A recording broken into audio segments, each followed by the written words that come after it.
here with Lindsay Craig, Manager of Pilot Recruitment at British Airways, and he's going to talk to us about the second launch of the Future Pilot Programme. Lindsay, thanks for talking to us. No problem. Can you tell us a bit more about the second launch and why you've chosen to do it this time, who you're hoping to bring on board at British Airways, and what are the differences from the first time you launched the scheme? Sure. Well, Future Pilot Programme for us is really exciting. It's our flagship sponsored pilot recruitment campaign. This is the second year that we've run it. It's part of our pilot recruitment strategy for 5 years, and so it was a natural decision for us to run it again. What we're looking to do is to bring people into British Airways that otherwise couldn't make it, that they've been frustrated or been unable to get into pilot training or into the pilot industry at all. So what we're offering is a genuine opportunity for somebody to go through an integrated training course with one of our 3 partner schools, and we offer some unique benefits through this programme that allow people who've got little or no experience or don't have traditional access to funding to take part. We've made some changes to the scheme this year, so after some analysis of all the people that applied last year, we had 3,500 people apply, and with 95 successful, it's about 40 to 1.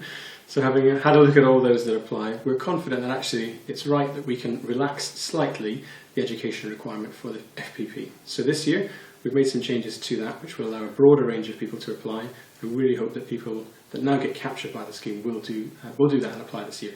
Lindsay, can you tell me more about the funding options for the scheme?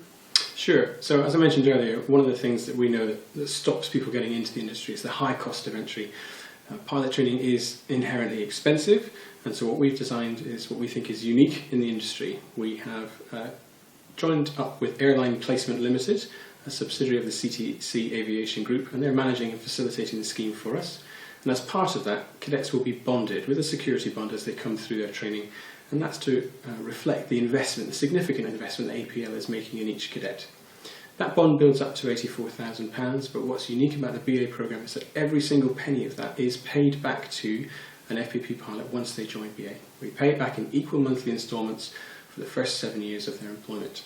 Now, £84,000 sounds like a lot of money, and it is a lot of money, and because many people will not be able to access that kind of money, we've started a unique venture with BBVA, a major international bank, whereby people can apply for a British Airways guaranteed loan if they need it in order to raise the security bond and join the programme.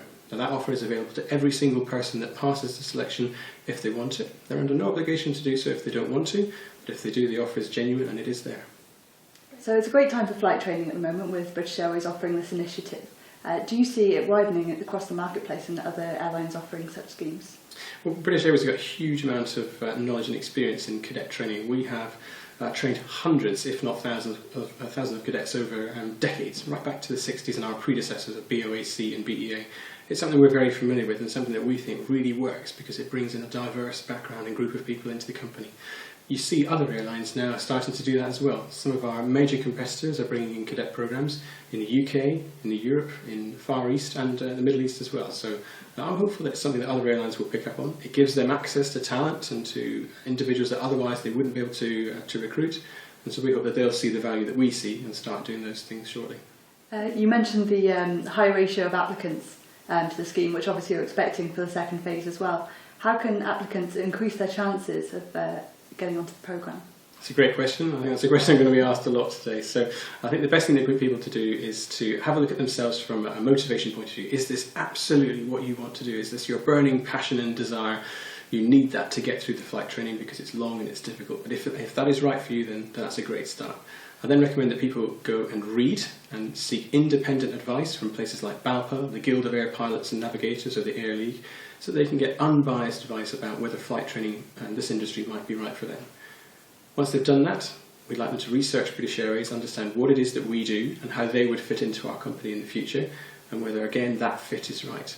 If everything looks good, then we would encourage people to think back over their schooling, their education, their career, and think about times when they can demonstrate the behaviours and the skills and the qualities that we're looking for in a British Airways pilot. So customer service, teamwork, management, leadership, that kind of thing. When it comes to selection, we'll be asking candidates to give us real examples of when they've exhibited those behaviours, not hypothetical ones like, what would you do if? We want real examples of, tell me about a time when you did do this.